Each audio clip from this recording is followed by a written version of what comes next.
Hi guys, welcome to my channel. ನಿಮಗೆ mould ನೋಡಿದ ತಕ್ಷಣವೇ ಇವತ್ತು ಏನು ಮಾಡ್ತಾಯಿದ್ದೀವಿ ಅಂತ ಗೊತ್ತಾಗ್ಬಿಡುತ್ತೆ.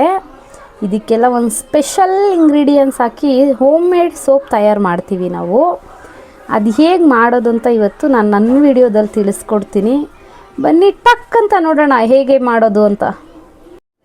ನೋಡಿ ಗಾಯ್ಸ್, ಮೇಯ್ನ್ ಇಂಗ್ರೀಡಿಯೆಂಟ್ಸ್ ಇದೆ ಬೇಕಾಗಿರೋದು. ಅದೇ ಕೊಕೊಬರು. ಇದನ್ನು ನಾನು ಅಮೆಝಾನಲ್ಲಿ ಬುಕ್ ಮಾಡಿ ತರಿಸ್ಕೊಂಡಿದ್ದೀನಿ. ಇದರಿಂದ ಇವಾಗ ನಮ್ಮ ಹೋಮ್ ಮೇಡ್ ಸೋಪ್ ರೆಡಿ ಮಾಡೋಣ. ಎಷ್ಟು ಬೇಕೋ ಅಷ್ಟು ಕಟ್ ಮಾಡ್ಕೊಳ್ಳೋಣ. ಫಸ್ಟು ನಾವು ಮಾಡೋ ಸೋಪ್ಗೋಸ್ಕರ ಇಷ್ಟು ಸಾಕಾಗುತ್ತೆ. ಸ್ವಲ್ಪ ಕಟ್ ಮಾಡ್ಕೊಳ್ತಾ ಇದ್ದೀನಿ. ಕಟ್ ಮಾಡಿಕೊಂಡು ಆಮೇಲೆ ನೆಕ್ಸ್ಟ್ ಪ್ರೊಸೀಜರ್ಸ್ ಹೇಗೆ ಅಂತ ಹೇಳಿ ನಿಮಗೆ ತೋರಿಸ್ತೀನಿ ನಾನು.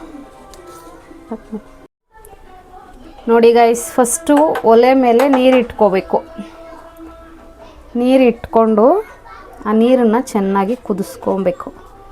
ಚೆನ್ನಾಗಿ ಕುದಿಸ್ಕೊಂಡ್ಮೇಲೆ ಸೋಪ್ ಮಾಡೋ ವಿಧಾನ ಯಾವತ್ತೇ ಆಗಲಿ, ಕೋಕೋಬಾರ್ನ ಡೈರೆಕ್ಟಾಗಿ ಅದನ್ನು ಮೆಲ್ಟ್ ಮಾಡ್ಕೋಬಾರ್ದು. ಈ ಥರ ಒಂದು ಪಾತ್ರೆಯಲ್ಲಿ ನೀರಿಟ್ಟು ಮತ್ತು ನೀರು ಕುದ್ದ ನಂತರ ಇನ್ನೊಂದು ಪಾತ್ರೆಯಲ್ಲಿ ಡಬಲ್ ಬಾಯ್ಲ್ ಮಾಡ್ಕೊಬೇಕು ಯಾವತ್ತೂ ಅದನ್ನು. ನೋಡಿ ಗೈಸ್, ಈಗ ನೀರು ಕುದೀತಿದೆ. ನಾನು ನಿಮಗೆ ಸ್ಟಾರ್ಟಿಂಗಿಂದನೂ ಹೇಗೆ ಮಾಡೋದು ಅಂತ ಹೇಳ್ತಾ ಇದ್ದೀನಿ. ಒಂದೇ ಏನು ಮಿಸ್ ಮಾಡದೆ ಕುದೀತಿರೋ ನೀರಿಗೆ ಈಗ ನಾನು ಕೋಕೋಬಾರ್ ಮೇಲ್ಗಡೆ ಒಂದು ಇದು ಇಟ್ಟಿದ್ದೀನಿ. ಅದನ್ನು ನೀಟಾಗಿ ತೆಳ್ಳಗೆ ಮಿಕ್ಸ್ ಮಾಡ್ಕೊಬೇಕು. ನಮಗೆ ಒಂದು ಕನ್ಸಿಸ್ಟೆಂಟಿ ನೀಟಾಗಿ ಬರೋವರೆಗೂ ಇದನ್ನು ನಾವು ಕರಗಿಸ್ಕೊಬೇಕು. ಅಷ್ಟರಲ್ಲಿ ನಾನು ನಿಮ್ಗೆ ಹೇಳಿದ್ನಲ್ಲ ಸ್ಪೆಷಲ್ ಇಂಗ್ರೀಡಿಯೆಂಟ್ಸು, ಅದು ಮಿಕ್ಸ್ ಮಾಡ್ಕೊಳ್ಳೋಣ ಬನ್ನಿ. ನೋಡಿ ಗೈಸ್, ಇಷ್ಟು ದಿನ ನಾನು ಇದನ್ನು ಬರೀ ಫೇಸ್ ವಾಶ್ ಪೌಡರ್ ಆಗಷ್ಟೇ ಯೂಸ್ ಮಾಡ್ತಿದ್ರು ಎಲ್ಲರೂ, ನಾವು ಕೂಡ. ಇವತ್ತು ಇದನ್ನು ಹೇಗೆ ಸೋಪ್ ಮಾಡೋದಂತ ನಿಮಗೆ ಹೇಳ್ತಾ ಇದ್ದೀನಿ ನಾನು. ಸ್ವಲ್ಪ ನೀರು ಹಾಕ್ಕೊಂಡು ನೀಟಾಗಿ ಮಿಕ್ಸ್ ಮಾಡ್ಕೊಳ್ಳೋಣ. ನೀಟಾಗಿ ಮಿಕ್ಸ್ ಆದಮೇಲೆ ಸ್ವಲ್ಪ ಲೈಟಾಗಿ ತೆಳು ಮಾಡ್ಕೊಬೇಕು. ಅಷ್ಟೊಂದು ಅತಿ ತೆಳು ಬೇಡ, ಸ್ವಲ್ಪ ಒಂದು ಮೀಡಿಯಮ್ ಆಗಿ ತೆಳು ಮಾಡ್ಕೊಳ್ಳೋಣ. ನೋಡಿ ಗೈಸ್, ಇದು ಈಗ ಒಂದು ಹದಕ್ಕೆ ಬಂದಿದೆ.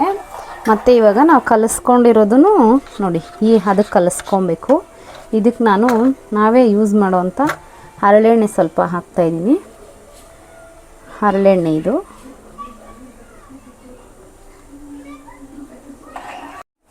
ನೋಡಿ ಗೈಸ್, ಇಲ್ಲಿ ಬಾಯ್ಲ್ ಆಗಿದೆಯಲ್ಲ, ಅದಕ್ಕೆ ಇದನ್ನು ತಿರುಗಿಸ್ಬೇಕು. ಇದನ್ನು ಹಾಕಿ ಚೆನ್ನಾಗಿ ತಿರುಗಿಸ್ಕೊಳ್ಳೋಣ.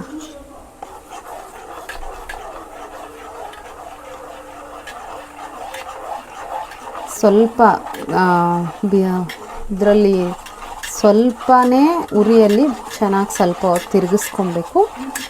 ಮತ್ತು ಆಮೇಲೆ ಅದು ಬಿಸಿ ಇರೋ ಆಗಲೇ ಆಫ್ ಮಾಡ್ಕೊಬೇಕು. ಸ್ಟವ್ ಆಫ್ ಮಾಡಿಕೊಂಡು ಅದನ್ನು ಸ್ವಲ್ಪ ತಿರುಗಿಸ್ಕೊಂಡು ಆಮೇಲೆ ಮೋಲ್ಡ್ಗೆ ಹಾಕ್ಕೊಳ್ಳೋಣ. ನೋಡಿ ಗೈಸ್, ಅದು ಬಿಟ್ಟರೆ ಹಾಗೆ ಗಟ್ಟಿಯಾಗಿಬಿಡುತ್ತೆ. ಫುಲ್ ಇವಾಗ ಮಿಕ್ಸ್ ಮಾಡ್ಕೊಂಡಿದ್ದೀನಿ. ಅದನ್ನು ಮೋಲ್ಡ್ಗೆ ಹುಯ್ಕೊಳ್ಳೋಣ.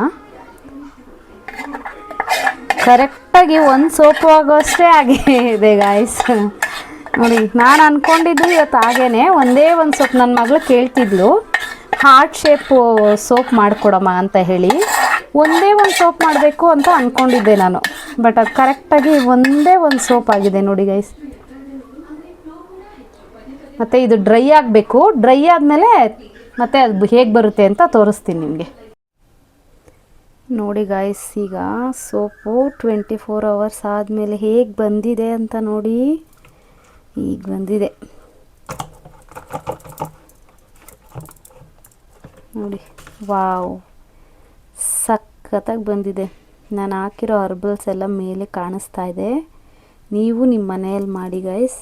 ಹಾಗೆ ಹೇಗಿತ್ತು ಅಂತ ಹೇಳಿ ಕಮೆಂಟ್ ಮಾಡಿ. ದಯವಿಟ್ಟು ನಮ್ಮ ಚಾನಲ್ ಸಬ್ಸ್ಕ್ರೈಬ್ ಮಾಡಿ, ಲೈಕ್ ಮಾಡಿ, ಶೇರ್ ಮಾಡಿ. ನಮ್ಮ ಎಲ್ಲ ವಿಡಿಯೋಗಳನ್ನು ನೀವು ನೋಡಿದಷ್ಟು ನಮಗಿನ್ನೂ ಪ್ರೋತ್ಸಾಹ ಕೊಟ್ಟಂಗಾಗತ್ತೆ. ನಮಗೂ ಇನ್ನೂ ಒಳ್ಳೊಳ್ಳೆ ವೀಡಿಯೋಸ್ ಮಾಡೋಕ್ಕೆ ತುಂಬ ಉತ್ಸಾಹ ಆಗುತ್ತೆ. ಧನ್ಯವಾದಗಳು.